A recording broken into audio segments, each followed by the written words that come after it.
I hope all of you can see my screen.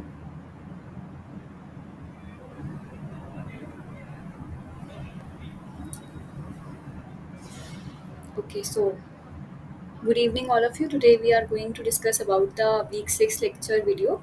So it is about Introductory Organic Chemistry Part 1, which is an NPTEL platform course.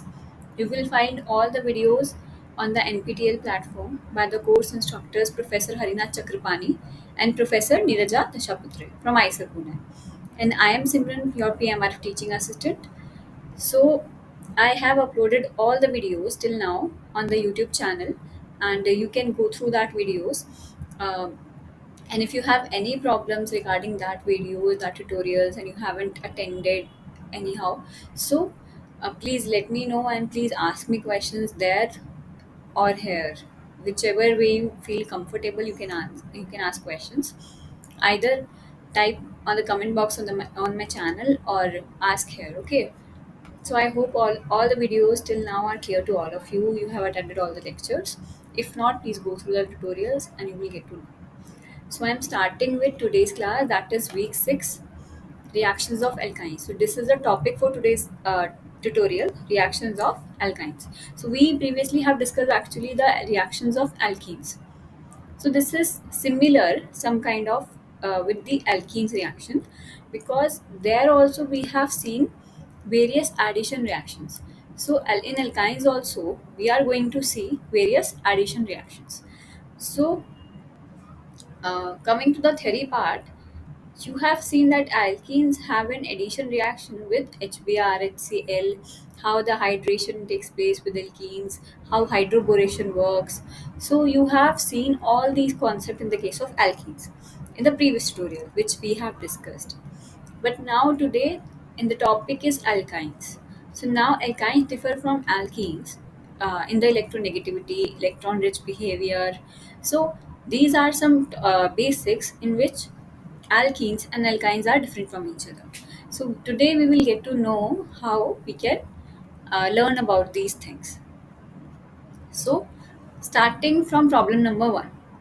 So this problem number 1 has the question is saying write the end product. So now you have to write the end product for the reaction that is given here. So what is this compound, guys? So this is 1, 2, 3, and 4. This is butane.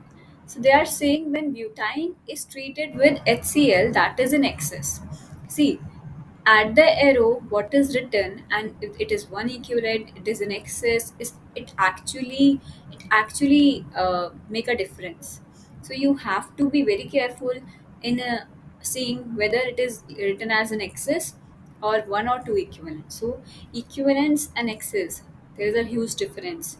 So first of all, whenever these kind of problems are there, please try to think whether the reagent is present in excess or some of the equivalent is used. Okay, so here they have treated this butane with HCl, that is in excess. So here HCl is present in excess. So I have told you that this alkene is what? Electron rich. So this electron rich alkene, and if you can recall, in HCl, hydrogen is having a partial positive charge and Cl is having the partial negative charge. So here this alkyne has a tendency to attack on the electron deficient species, that is hydrogen ion. So here it will take up hydrogen ion. So there are two ways. Either this carbon, terminal one, will take up the hydrogen, or this carbon will take up the hydrogen.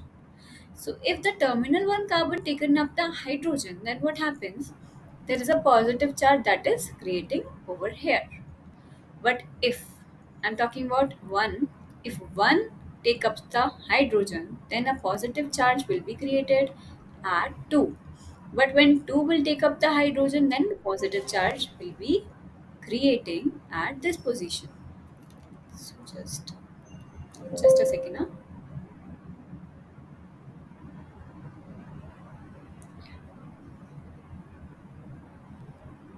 Fine. So here. this.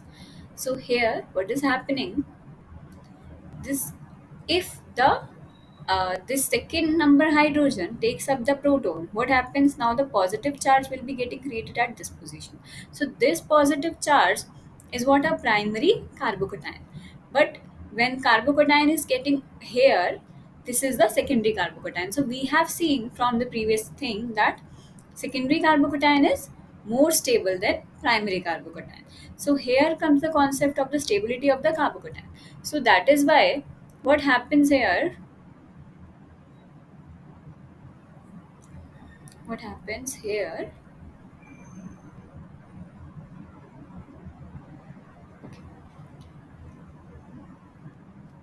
so here, this carbon, the terminal one, will take up the hydrogen.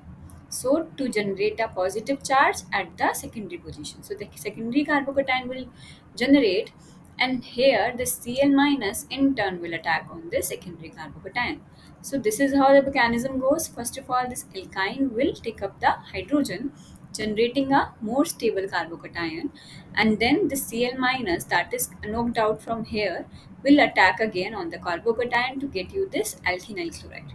But as I have told you that it is in excess, the HCl which is present in the solution is excess. So that is why, as I've told you in the previous case, alkyne doesn't give you the double addition of HBr and HCl. Why? Because after addition of one equivalent of HBr or HCl to alkene, you will get a alkane. That is not electron rich. That is why another set of equivalents cannot add to that particular alkane. But here, in the case of alkyne, what you have is alkenyl chloride after the addition of one equivalent of HCl. Then there is a scope of addition of second equivalent of HCl to the alkene. So here this alkene that is getting generated in the first step has a electron rich tendency. So this double bond is electron rich in nature. So it has a tendency to attack the another set of HCl molecule. So here this alkene again attack the H ion, take up the H ion, and here the carbocation is getting generated. Again the stabilized carbocation which again was stabilized through Cl. Although it is a secondary carbocation, but the extra stability comes when Cl is attached to that carbocation. So chlorine is attached. That is why here what happens, it is more stabilized. So then again the Cl minus will attack on this carbocation to give you this geminal dichloride as a product. So here two molecules of chlorine is adding on the particular carbon. That is why we are saying that is a geminal dichloride. What is mean by geminal? The same carbon is having two Cl. But if this carbon and this carbon is having two Cl and not this is hydrogen, then we will say that it will be a vicinal dichloride. So vicinal dichloride, the neighboring group, the neighboring carbon adjacent to each other will have 1,1Cl chlorine, but the geminal one is having the same carbon having the 2 chlorine. So that is why here we got the geminal dichloride as a product. So if we take this butane as a substrate rather than this in the given in this particular reaction, then what happens, as we have told you that here only the positive charge is getting created, so here only the Cl will attack and give you a geminal dichloride, give you a geminal dichloride. So what you will have here is, this is the Cl, again this is again a Cl, and this is hydrogen, this is a methyl. Fine. After adding of two equivalent of this HCl to this alkyne, what you will get a this kind of moiety. So this is the particular product you will going to get. So which is matching with one of the particular example. So here, which will be the correct answer then? The correct option will be the option number 2. Yeah, the option number 2 will be the correct one. So you will get a geminal dichloride of this butane when it is treated with HCl in excess. Okay.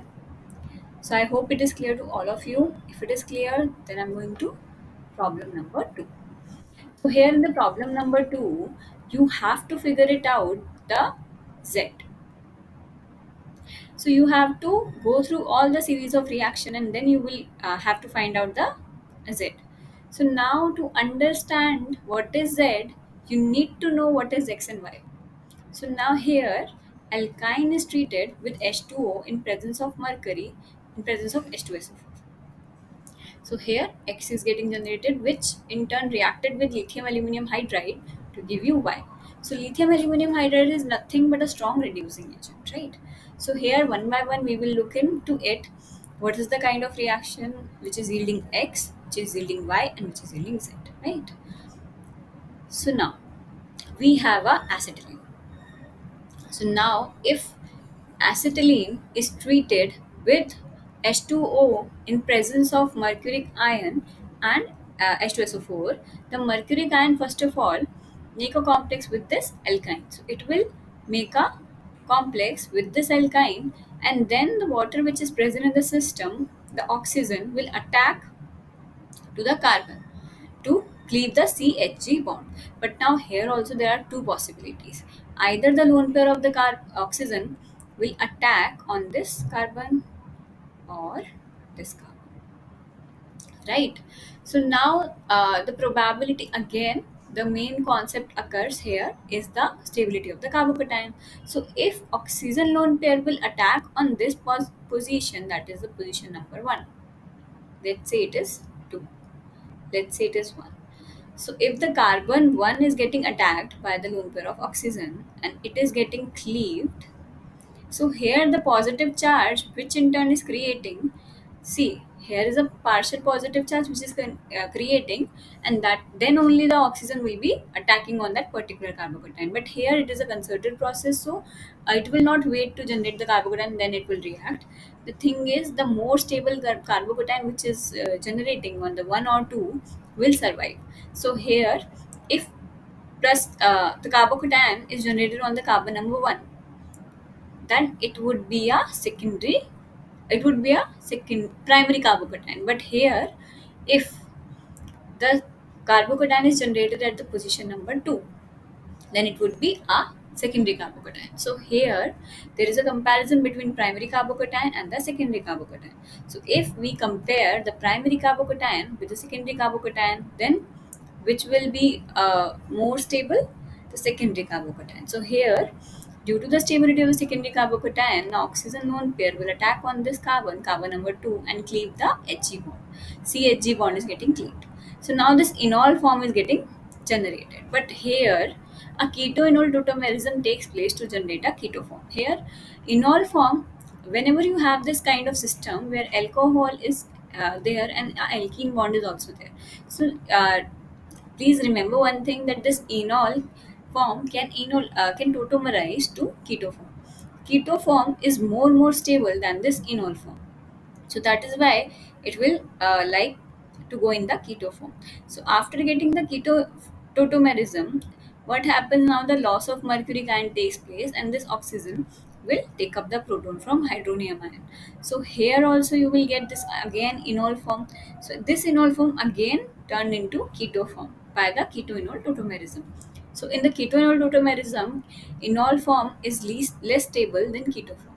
That is why compounds wants to be in the keto form rather than the enol form. So where there is a possibility of interchange between enol and keto, the substrate always wants to be in the keto form because of the thermodynamic stability. So here what you will get is a aldehyde or a ketone depending on this R. So if this R, if it is substituted, then you will get a ketone. But if it is H, then you will get a aldehyde. So coming back to our question, now in our question there is acetylene. So there is acetylene, which means this is C. Actually, this is H. This is not C. This is H. Fine. This is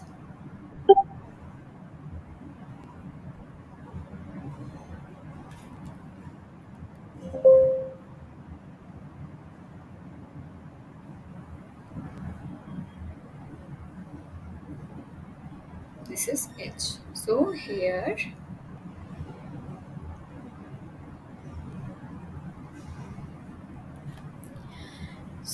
if it is H instead of R, now I've told you that it will be lead to the aldehyde formation. So similar concept arise here. Acetylene will combine with mercury cation to get you this complex, and again the lone pair of oxygen will then attack onto the carbon and give you the enol form, which tautomerize to give you keto form, and this keto form take up the proton from hydronium ion, which in turn will give you this enol form, which again tautomerize to give you this ketone. So if we have this H in turn of R, then what will we get? X will be, then our X will be what?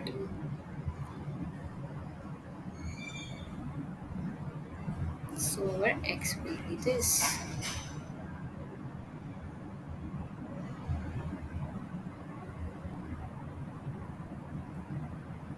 What is this now? This is ethanol. So after reacting acetylene with this condition, you will getting the ethanol as X. Now this X is getting reduced to Y. So lithium aluminum hydride is a reducing agent and it will reduce your X. So now if ethanol is getting reduced, then what happens? If ethanol is getting reduced, then this lithium aluminum hydride, one of the hydride is given to this carbonyl carbon and this CO bond comes up. So now this O minus now attaches this aluminum moiety with itself, giving you this OAlH3 minus moiety, and after hydrolysis you will get a alcohol. So this is how the mechanisms of reduction is going on. So here, if you have ethanol in hand, what you will get after reducing it? You will get a ethyl. You will get a ethyl alcohol. So if this is the ethyl alcohol, here in this case we have R is equal to CH3. For ethanol we have R equal to CH3, right? So here, after reacting with this aluminum hydride, after hydrolysis, you will get a second primary alcohol, depending on the R again. If this H is not there, this is again a R, then you will get a secondary alcohol. So here, because we have the ethanol in hand, so we will be getting the ethyl alcohol. So Y will be what now? So Y will be this compound,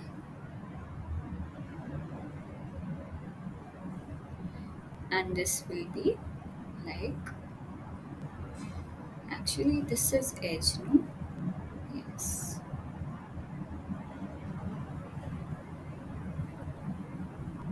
There are three H in ethanol, CH3, CHO, and again you will get a this kind of compound, that is ethyl alcohol, right? So you will get a ethyl alcohol. Now here there is a carbon. So you will get a ethyl alcohol.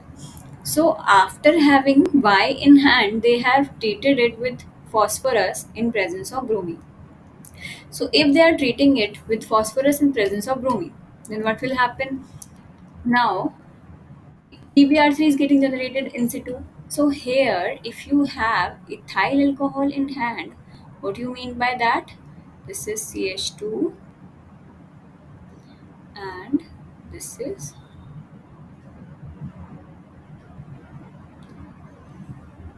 CH3, right? Instead of R, you have this moiety here. So now your ethyl alcohol oxygen lone pair will attack on the phosphorus.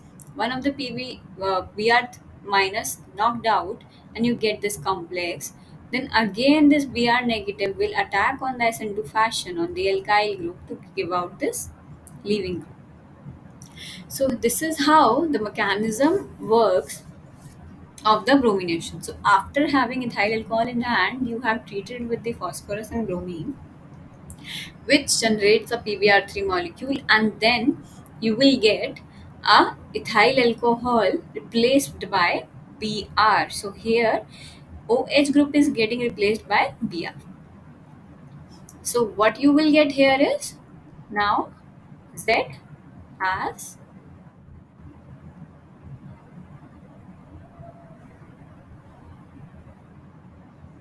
so now this OH is getting replaced by Br, bromine molecule. So if it is getting replaced by bromine, then what is the name of this molecule? This is 1, 2. This is actually hydrogens, no? 1, 2, 3 otherwise. So it will be hydrogens.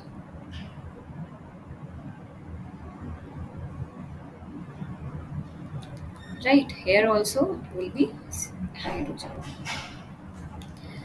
So it will be 1 and 2, this will be ethyl bromide. So you will get after the series of reaction the Z will be ethyl bromide. So correct option will be option number A. After reacting acetylene with this condition, you will getting the ethanol, and after reducing it with lithium aluminum hydride, you will get ethanol. Ethanol then treated with bromine condition to get ethyl bromide. So this will be the correct option. Okay. So I hope it is clear to all of you, and I'm going to problem number 3 now. So the oxidation reaction of alkyne with alcoholic potassium permanganate produces what? Now question is asking from you the oxidation reaction of alkyne, and they have mentioned the alkyne is ethyne. So they are saying the oxidation reaction of alkyne, that is ethyne, with alcoholic potassium permanganate produces what? So you have to mention any of the four things which will be giving ethyne after the alcoholic potassium permanganate. So what happens? Ethyne, right? Ethyne is acetylene only. So there are two ways to call it this molecule, either acetylene, either ethyne. Similar is the structure. Okay, this is ethyne. So now they have treated it with the alcoholic KMnO4.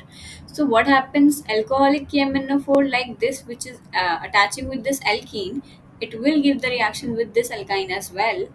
And now you will get what?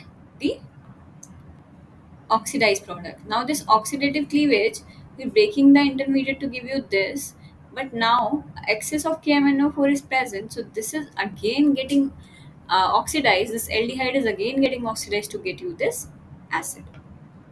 So here what happens? Ethyne, when you treat it with KMnO4, uh, and then they will generate ethane 1,2-diol. After further oxidation, you will get the oxalic acid generation. So this is how thine will behave in presence of alcoholic KMnO4. So in the presence of alcoholic KMnO4, what ethine is doing? Ethine first convert into ethane 1,2-diol after the oxidation, and further oxidation will give you the oxalic acid. So acetylene with alcoholic potassium permanganate oxidation will give you the oxalic acid. So option number 2 is the correct one. So I hope it is clear to all of you. If you have any query, any problem, then please let me know in the chat box or in the next class. Okay. So now coming to the problem number 4. Guys, this problem number 4 is very, very easy. It is very easy. Okay. So here I have just put in this problem so to boost up your energy or to be here. So it is the simple question. They are asking acetylene contains how many sigma and how many pi bonds? Again, acetylene. What is acetylene?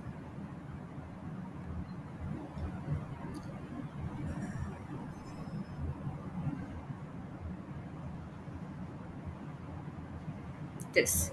This molecule is acetylene. So now they are asking how many sigma and pi bond does this acetylene contain? Is it the 3 sigma 2 pi, or 5 sigma 2 pi, 4 sigma 1 pi, 5 sigma 3 pi? So just tell me that this alkene, this triple bond, how many pi bonds and how many sigma bonds are there?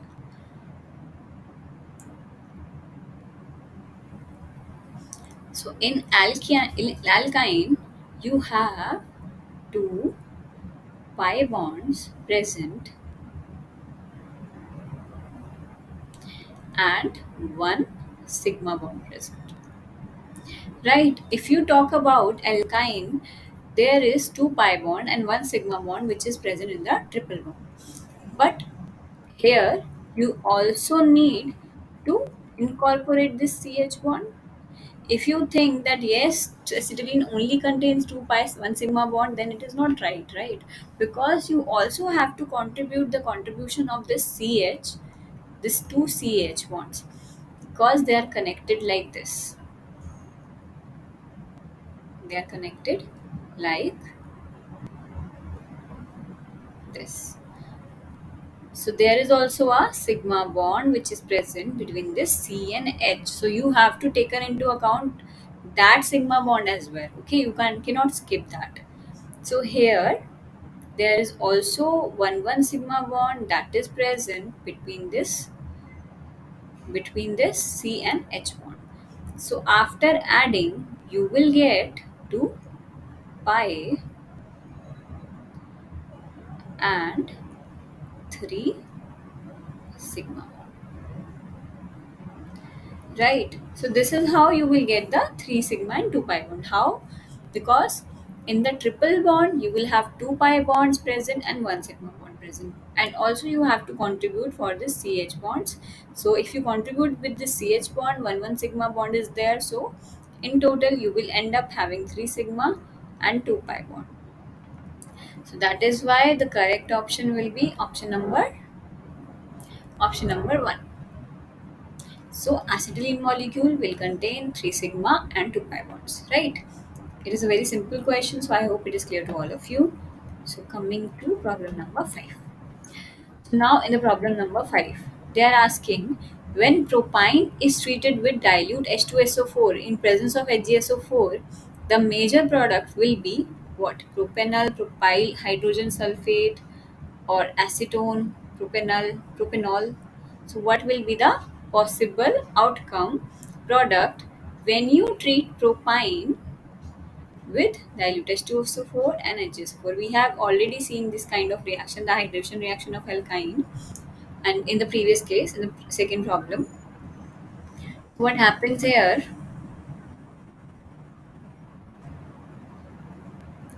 So here what happens if you have propine in hand? See, this is how it works, right? Alkyne first of all will treat with the mercury ion. Mercury ion then attaches to this alkyne, then water molecule will add, the oxygen lone pair will donate to that carbon, which is more electropositive, that is the positive charge is more stabilized at that carbon. So then only oxygen will give up the lone pair of electrons. After forming this enol form, it will be converting into the keto form by keto-enol tautomerism. After generation of the keto form, now this keto form will again take up the proton from the hydronium ion. This hydronium ion again enol form generates. Enol form then again turn into the keto form because keto form is thermodynamically more stable than the enol form, right? So here we are talking about propine. So this is propine. So if propine is having HgSO4, then what happens? First of all, this Hg will correlate with this as this. Fine. This is the 2 plus charge which is present on mercury ion. Now this oxygen lone pair has two choices. Again, either to attack at this side, either to attack at the terminal side.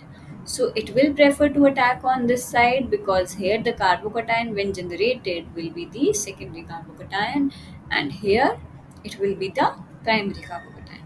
So after addition of water molecule, you will end up having this enol form, that is 2-hydroxypropene, and this hydroxypropene then rearranges to keto form to give you this keto form, that is propanol. So this propanol will get generated when you treat this propine in presence of water HgSO4 H2SO4. So first of all, mercury ion will will attach to this alkyne moiety to give you this kind of intermediate, and then this water molecule oxygen lone pair will attack on the carbon which is more electropositive, and to give you the phenol form, which is again converted into keto form. So here propanol is getting generated, but in the option there is no propanol that is given, right? So acetone is the common name for propanol. So generally we use acetone instead of the propanol. So this is the acetone molecule. So you also need to know what is acetone, right? So this propanol is also known as acetone. So here acetone, that is the third one, will be the correct option, because when you treated with the propine with dilute H2SO4 in presence of HgSO4, the major product which will be getting is acetone, right? Is it clear to all of you?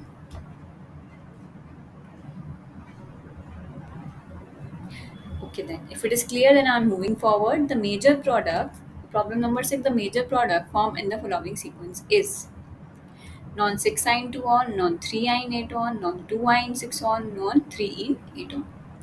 So now, first of all, you have to look at the substrate and then the reaction condition. So the reaction condition is basic, strong base, that is sodium ethoxide. It is a very strong base. So sodium ethoxide is a very strong base. So what it will do? What base will do? It will abstract the acidic hydrogen. So if it will abstract the acidic hydrogen, now you have to find the most acidic hydrogen in the system. So now if this is the substrate, now you have to find the most acidic hydrogen. So guys, this nitrogen proton is attached to this tosyl group. It is a very strong electron withdrawing group, and also the nitrogen in turn, which is also electronegative, making this hydrogen very very acidic. That is why the NH is very acidic. So the removal of this proton will give you what? This anion generation. So N generate a anion. Due to the electronegativity, I have told you the negative charge on nitrogen is stabilized but not the positive charge, because it is electronegative in nature. So here, after generation of this anion, now what happens? This anion come down and this resonates, and this epoxide ring will cleave. So epoxide ring is a three-membered strain system. So it will be strained. So whenever it got the chance to open up, it will grab the chance very quickly and it will open up. So here also this is one kind of example where epoxide ring tries to open because of the ring strain. So here, after generating this anion,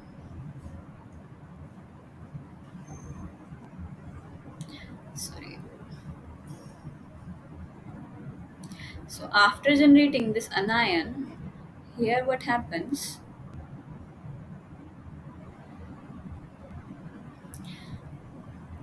The anion is getting generated over here. Now this anion come down and it will cleave the epoxide ring. So if epoxide ring is getting cleaved, then what happens? See, this is how it works. So this is some misprinting. This is not the aromatic ring, right? So treated as cyclohexane only. So first of all, this will take up the acidic proton. Now there is a negative charge that is getting generated here, and it will come down. It will cleave the epoxide ring. Now epoxide ring will again have the negative charge here again. Because of the cleavage of epoxide ring, this oxyanion is getting generated. See, in the reaction medium, the medium is basic, right? So because of the basicity, this oxyanion which is getting generated is not getting protonated, because it is not going to get proton from anywhere, right? So it will be remain like that only. Oxyanion will be there. So this oxyanion then come down. This CC bond then cleaves to cleave the bond, CN bond, which it will cleave you the nitrogen. So the driving force for this reaction to happen is removal of the nitrogen. So elimination of nitrogen will be the driving force for the reaction. But the first step, the driving force for the first step, the epoxide ring opening, is because of the ring strain that is present in the epoxide. So here it will try to open up. But in the second step, oxy and ion come down and CC bond cleavage takes place, and which is difficult, and N2 removal takes place. So here you will get this kind of moiety. So here the product will be this. So now just name it with me. If we have this methyl 1, 2, better to number it so that you didn't got confused where will be the carbon bond. Okay. So here this is 5, this is 6, this is 7, and this ethyl is there, so it is 8 and again 9, right? Because ethyl group is there. So they have numbered it accordingly and they have arrived at the this product because there is a cleavage between this 2 and 7 bond. So CC bond cleavage is taking place and this alkene is converted into alkyne. So here this is how we will be arriving at this particular product. So now name it with me. Here 1, 2, 3, 4, 5, 6, 7, 8, 9. So there are 9 carbons, so we are talking about non. 6 ine, which means 6, it has a alkyne, and at 2 position it will be having an one, that is ketone. We haven't started the numbering from here because then it will give you this ketone very high number. That is why according to IUPAC we have to give it a less number. So here the product which is getting formed is non-6-ine 2-1. So the correct option will be option number 1. Non-6-ine 2-1 is what which is getting generated after the reaction. So I hope it is clear to all of you. It is not that like it is not that hard questions which I have put it here. So I hope it is clear to all of you. So now coming to problem number 7.